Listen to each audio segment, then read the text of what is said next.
I'm very delighted to be invited in such a very nice forum led by her. So thank you very much for your kind invitation, Shalini. And I would like to start my presentation with um, with a term that might be some kind of vague for all of us. We are talking a lot about happiness, so I would like to ask, yeah, what is happiness? How can we believe in happiness? What is happiness defined like? And so we are trying to create our own happiness, and while doing so, we tend to put some priorities, and we tend to think about having like maybe family is giving us happiness, or friends, or whatever. But there are two things that maybe would be in common for all of us that we need to define. That two things that are preventing us from getting happy or being happy. So these two things I found on the very nicely said here is to live in the past and to observe others. So living in the past is always letting us not enjoy the present and not to look into the future, because living in the past would mean that everything I do, everything I am currently trying to solve are like kind of adapted from experiences that I had in the past. It would be fine if I'm still focused on my present moment, but having always the feeling that I might have done something wrong in the past, and that's why it affects my current moment right now, or that would prevent me to develop in the future, that would make me unhappy. Also, another aspect is to observe others, to always be in comparison to others. Do I have the same environment, the same circumstances? This maybe even talking about luck, that people are lucky and I'm not, or so. To have always this kind of comparison, that would make me unhappy. So if if I ask you, what is happiness? Define happiness. So in a piece of paper, you would take a piece of paper, write down what is happiness for you. You would find many, many different definitions. Happiness is when you feel good about yourself without feeling the need for anyone else's approval. This is mostly the time when the happiness comes from within, not anyone giving you happiness from outside. And Gandhi even said, happiness is when what you think, what you say, and what you do are in harmony. So many different definitions about happiness. What we really need to believe in is that happiness is a choice. And with this, I would like to start my presentation today, that we are talking about balancing career and life in a way for us, in an attempt for us to be happy in life. This is actually our main concern, to be happy. Is it by doing more work, or having a life, or balancing both? Yeah, work-life balance. What does it mean? I want to have a career. I want to make money. I want to be healthy.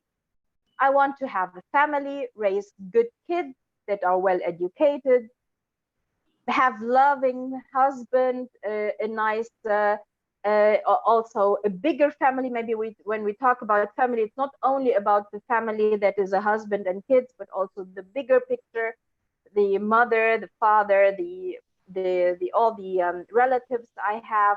I want to maintain good relationships to everybody. I want to maintain good relationships to my friends, because these are the ones who support me in my life and in my emotions. What about a good workplace? Do I want to make a business? Do I want to have good vacation? So all these terms would arise if we talk about work-life balance. So we women tend to believe that we are multitasking.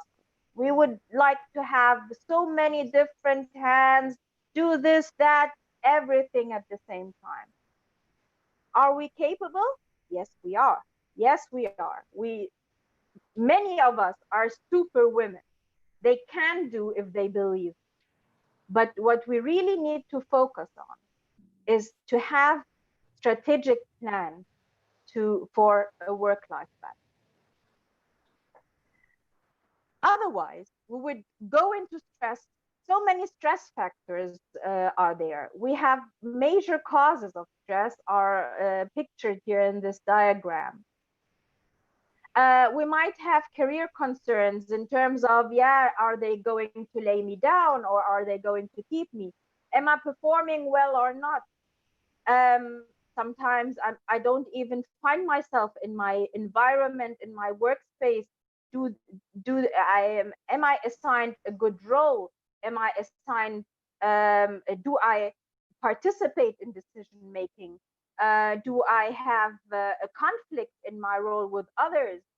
So many things can cause stress. Do I have a good relationship to my colleagues? Do I have even social support? Does my family support me while being at work? Do I have someone to take care of my children while I'm working?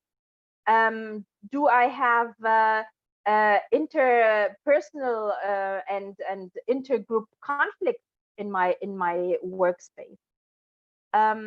So many, or maybe even poor working conditions. Maybe I'm for example, now during Corona, we needed to work at home. Do I have the facilities that can give me support for me to execute properly? So all these things. Sorry, is there a question? We are asking questions at the end of the session, so we are not Okay, checking. So you may continue. okay, I thought I heard someone. Okay, thank you. So we would like to, or I would like to point out that never get too busy making a living, then so that you even forget to live your life. Not too much exhausted in your life, in your working life, in your environment at work. No, you have to balance out. So while doing your career, while stepping into so many different steps in your career path, you need to nourish yourself with many things. Like, is your career really interesting to you, or do you do things that you don't like?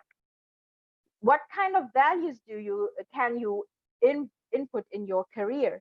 Do you have the skills necessary to execute and to develop yourself? Did you set your own goals? Are you educated enough? Do you need further development in order to achieve? So these things are always in our mind when we talk about career. But what about the family and all these things? Do we have time during all these steps to look at people who really care for us, who really love us? Do we have time for them to make them a part of this? But in my point of view, and what things that I have discussed in many fora before, either in the Global Young Academy or we have also something called the African Science Leadership Program, which is related to African women in particular. We actually had one thing in common, that we always, the biology in us seeks for family, seeks for love, seeks for care and devotion to kids and to our parents and so on. But what happens in the end is that we are so much stuck into these circle of a career that we forget what really matters. We invented kind of a task or a task force that says Well, why not try to include your whole family in your career process?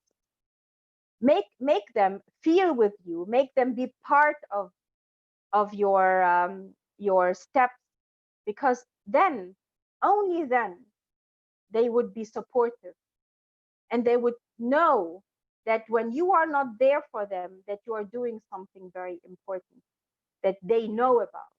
So we actually developed this called African Women Will, which is the Women in Leadership Life, which means that we wanted to include the husband and the children in the path of the career of women. We wanted them to, for example, to share. If we have some session like this one, I can tell you my daughter is listening to me right now. I told her, come into my session and listen to what I'm talking about. I take her with me to some conferences to make her believe that what her mother is doing while she's not there is important and can help others, so that she can be proud and not feel that we are not giving enough time for the family. So just the inclusion factor, to include the family into your career. Um, so you need to know what actually counts in order to diminish this stress. You have your work, you have your family, but you also have your friends. And what always comes short in this kind of process is yourself. Um, I believe if you yourself are taken care of, and you do things that matter for yourself, then you would become more energetic, you would become more giving. You can give more to all the rest of the cycle. But we tend to say, okay, we are not so important. What is more important is to show our boss at work that we are capable, to show our family that we can cook, we can do the washing, we can do we can also be at school and take care of the children at home. We should show our friends that we are there if they need our support. All this, most of the time, matters more than ourselves. But this is what I'm trying to show you today, is that maybe it's the wrong way to approach things. If you believe in yourself and you think that you are worth considering or dedicating some time to yourself, you will definitely be more organized, be more productive in the rest of the cycle, and you would diminish stress. So manage your time. Time management is key in all this process. Take some time off in the very early morning and write down many things, the to-do list of the day. Take just a few minutes to write down the to-do list. Make a priority matrix. Prioritize, focus on what you're doing. And when you dedicate yourself to a certain task of this to-do list, then ignore any phone call or any email that is coming in. Minimize meeting times as much as possible so that you can devote your time to the specific task you want. Block out any social media that can be interruptive to your time. And if you have to wait while doing your task for anything, then take this waiting time and use it effectively. By time, some tasks you are doing every day would become a habit. And if they become a habit, then the stress factor would be almost zero. You can also delegate some work. For example, what I find out, or what happened actually to me myself when I was working in Abu Dhabi for some time. I used to like to do like multitasking, and I was living alone with my daughter. She's now 22 years old, studying medicine. But at that time, she was just 10 years old, and I left my husband in Germany, and I was in Abu Dhabi alone with her. So I had to be a mother and a father at the same time. I had to take care of her school, and I had to cook and do the washing and everything. And I had a huge apartment. This is how the people there in the Gulf region live. It's a huge apartment, okay? And I was not used to getting some help, and I was doing all the things alone. And then I found some colleague of mine and saying, the time you are spending doing all this household work, you can spend some quality time with your daughter. So I started to delegate some work, which means that I started to get some people who can help me with that. Okay. It's not only about doing household, also at work. If you are a leader and you have a good team, believe and trust in your team. But this is something I'm going to explore more later. Um, the when you work, you should put your work also in some batches. Don't do it at the same time. Your to-do list needs to have some rest in between. If you have like a to-do list out of 5 or 6 things you have to do during the day, don't do them one after the other. Give yourself a break between tasks. Give yourself a break to re-energize, to maybe do something that is fun for you in order to get the energy necessary to do the next step. And above all, learn to say no. If you have, we tend to be super women, or believe to be super women. Okay, we want to do so many things and we are not able to say no. People ask us for favors, we say okay, okay, okay. Yeah, people ask us about to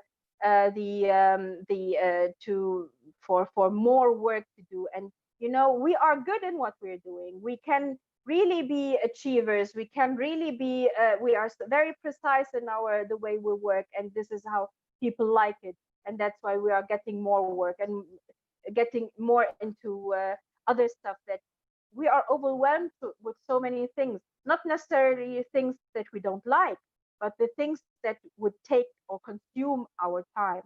So please stop wasting time. Say no to things that would waste your time and would not necessarily be something value adding for you. And as I said, delegate the work. Delegate, believe in the people who are working with you, trust them enough, and even some motivational words that you can give to them would make them feel worth or responsible also for the things that they are doing. If you have a certain task to do, look around, see who can do it on your behalf. If not, then of course you need to do it by yourself. But if there is someone who might not be so experienced as yourself, give them the chance to develop as well. Be at the same time kind of a support to others who are younger than you, and maybe it's kind of a learning process for you, and for them and for yourself as well, because sometimes people do things differently. You would not even think about doing it the same way. So I believe as an educator that when I delegate some work to my master's student or my PhD student to, for example, write a paper, I know that they will not do it in a perfect way, but it's a chance for them to learn. And also it's a chance for me to see different points of view. So delegation does not necessarily mean that you are not able to do the task. I believe it's in the contrary, that it's kind of a learning process both sides. And wasting your time can also be stopped in this way, because you might use your time effectively in some other tasks while people are doing the things that you were supposed to do. And this is the thing that I wanted to really look into more. You have to take care of for yourself. Take care of for yourself in meaning that you should exercise, do some sports, move yourself from just sitting around all the time. Even, what I started to do is to even listen to some YouTube lectures or so while walking, for example, if you need to prepare yourself for something, for an exam or for a lecture or so. You can always, nowadays, it's very nice to have all the technology incorporated in your daily life. You can do things together, like you can exercise at the same time you listen to the best your favorite music.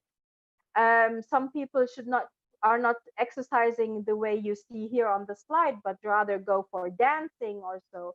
Something that would take you out of your daily routine, something that would, even if it's just for half an hour, refresh you, your mind, your emotions, and giving you a good, better shape, better brain capabilities. This would definitely increase your self esteem.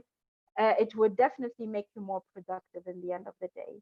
And combining this with some healthy food would also, of course, make your metabolism better and have all the healthy issues that you would need for a good work-life balance. Make do also dedicate some time, even if it's just for 10 minutes, to just relax, to make some yoga, to make some meditation, for whatever.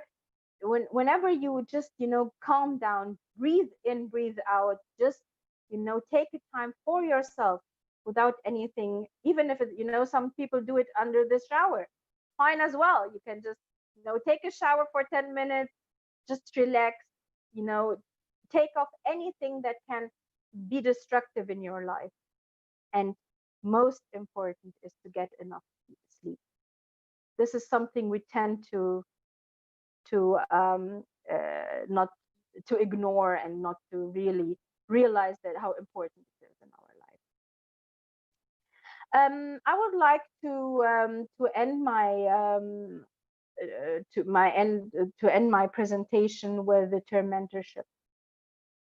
What I found also during my career path, that it sometimes, most of the times actually, it's very important to have someone to talk to, someone who might be more experienced, just to guide you, or maybe give some good advice, or even motivate you, give you some success stories that would encourage you to maintain your energy, and um, to work in a more dedicated and more productive way.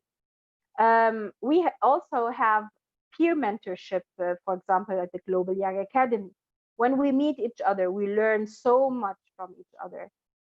Although we come from different countries, from all over the world, we always find ourselves that the challenges we have are challenges that are spread in our academic life, regardless where you come from. We have these the challenges that are maybe related to some goals we set in life, some achievements, some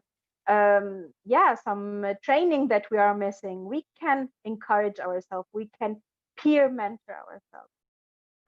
Some people of us, like when there is also a kind of the north-south tendency to learn from each other at the Global Young Academy.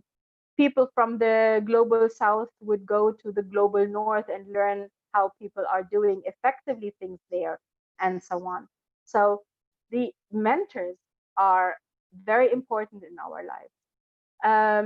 If I look back, I would uh, I wish someone would tell me how important mentorship was in my early career. I had my mother as a role model in my life. She was for 20 years the head of the department, and she was trying always to balance out her life and her work. It was kind of she left work at work. When she was with us at home, she was our mother. Nothing related to work while she was with us. But at the same time, she would take me with her to some conferences and so on to see her other side, to see her other identity that is maybe not visible to us at home. So for me, this combination was kind of a role model. But when I grew up and saw, of course, this was something that encouraged me to go into academia. But the academic life has so many other aspects because you cannot leave work at work. This is really a drawback of the academic life because most of our work is in our brain. So when you do research, you think all the time about the research you're doing. When you write a paper or so, even if you are sitting with your family, you catch yourself still thinking about the same thing, what is taking your brain at the moment, you know. But we try hard to separate these items, to focus. I attended a very nice course called Improvision Theater. And although it's terms of theater and it was kind of a play and how to play with it really helped me a lot to separate life and career or my work. Okay. Or to because when you do this improvisation theater, you have to react immediately, to be fully present in the moment, and to react whatever comes. You have to react in a proper way.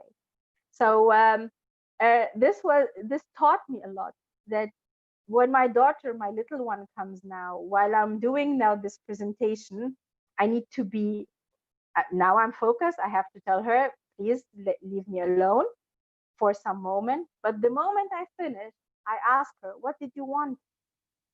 Can I help you? Let's play together, you know, to be just focused and dedicated to whatever you're doing.